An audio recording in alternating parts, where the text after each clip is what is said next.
Before the rivers of the eastern forests were given names, before pathways were carved through the dense rainforests of the lower Niger, before the first villages rose from the red earth beneath towering palm trees, there was already a presence, an invisible order, a quiet force that shaped existence long before human memory began. For the ancestors of the Igbo believed that the world was never empty. Long before communities gathered around village squares, long before yam barns stood heavy with harvest, the universe itself had already been set into motion.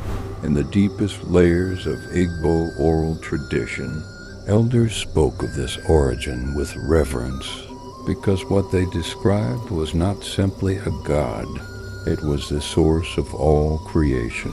They called it Chukwu, the Great Spirit, the Supreme Creator, the force from which the entire universe emerged. In Igbo philosophy, existence did not arise from chaos. It arose from intention, from intelligence, from a deliberate act of creation. Everything that would come to define Igbo civilization flowed from this source. The land, the sky, the spirits, and humanity itself all emerged from a single divine origin. You are hearing the echoes of Ela, the history of Igbo civilization, stories carried across generations by our ancestors. Here, history meets memory and myth walks beside truth. This journey is created from a deep passion to preserve and share the story of our people. If these stories speak to you, your support truly means a lot. Tell us in the comments, where in the world are you watching from? We would love to know how far the echoes of Ela are reaching. Subscribe to the channel, like this video, and share your thoughts below. Remember, the land still remembers. Unlike many ancient cultures, the Igbo did not imagine their creator in the form of a king seated on a throne, nor did they build massive temples in his name. There were no grand statues carved to represent him. No shrines where priests offered daily sacrifices directly to the Supreme Creator. This was not because Chukwu was unimportant, but because he was understood to be something far greater. To the Igbo mind, Chukwu was too vast, too powerful, too transcendent to be confined within physical form. He was not limited to one place. He was present everywhere, in the whisper of the wind, through forest leaves, in the flowing current of rivers, in the rhythm of rainfall upon the earth. He was the intelligence behind the structure of the universe itself, the unseen architect of existence. And yet, despite his supreme power, Chukwu did not constantly intervene in the daily affairs of human life.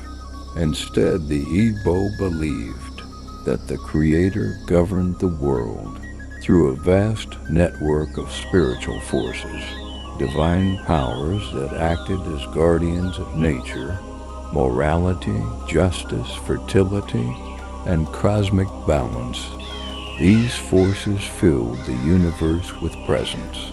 The world was not silent, it was alive.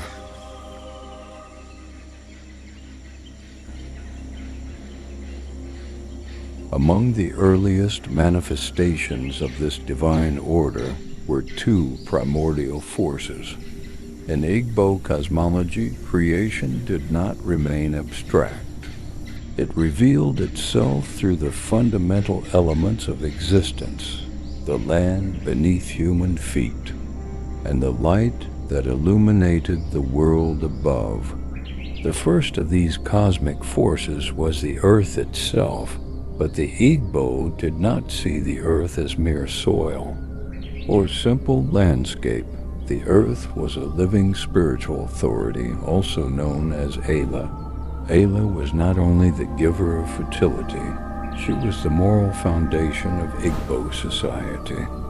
Every village, every family, every lineage lived upon her sacred body. The crops that fed the people grew from her soil.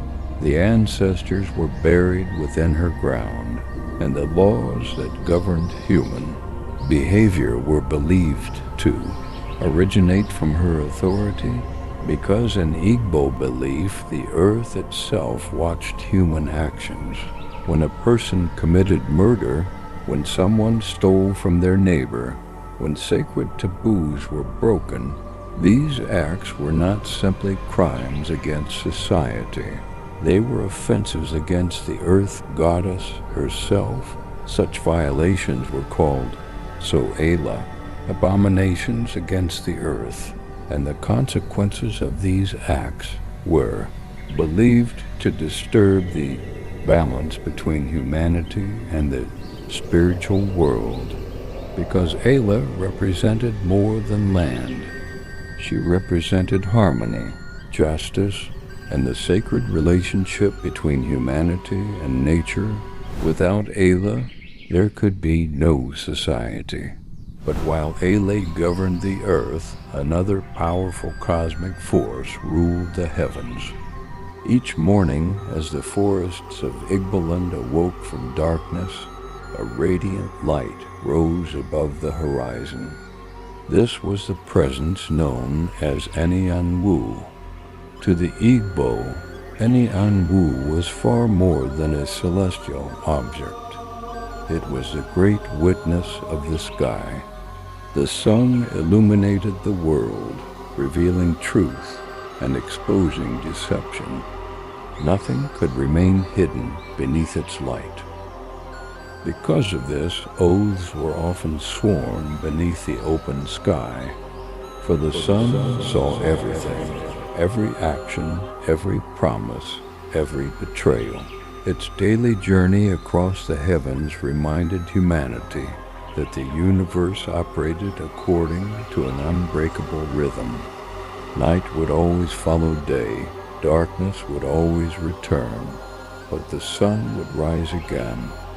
Order was built into the structure of existence. Through the presence of Anyanwu, the Igbo saw evidence that the universe itself was governed by balance. Yet the universe was vast, too vast for even these cosmic forces alone. And so, within the spiritual universe of the Igbo, many other divine presences emerged. They were known as Alusi, sacred spiritual powers that governed the natural world and the moral order of society. Unlike the distant creator, the Alusi interacted more directly with human communities. They were the guardians of rivers, the masters of thunder, the protectors of harvest, the spirits that revealed hidden knowledge through divination. Among these powerful deities was the thunderous force known as Amadioha, associated with lightning and divine justice. Amadioha was believed to punish those who committed grave crimes or swore false oaths. There was also the sacred water deity, Idemili, a spiritual authority connected to rivers, purity, and sacred feminine power. For farmers, the deity known as Njoku Ji held special importance. As the protector of the yam, the most revered crop in Igbo agriculture, Njoku Ji symbolized abundance and prosperity, while the mysterious spiritual force called Agwu was believed to guide healers, priests, and diviners. Through dreams, visions, and ritual, Agwu revealed hidden knowledge to those chosen to serve the spiritual world.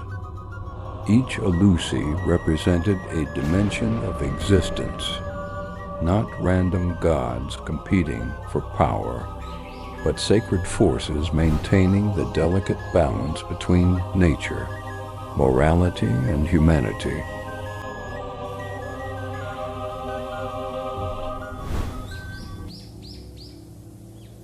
To outsiders, such a system might appear complex, but to the Igbo, it reflected a simple truth.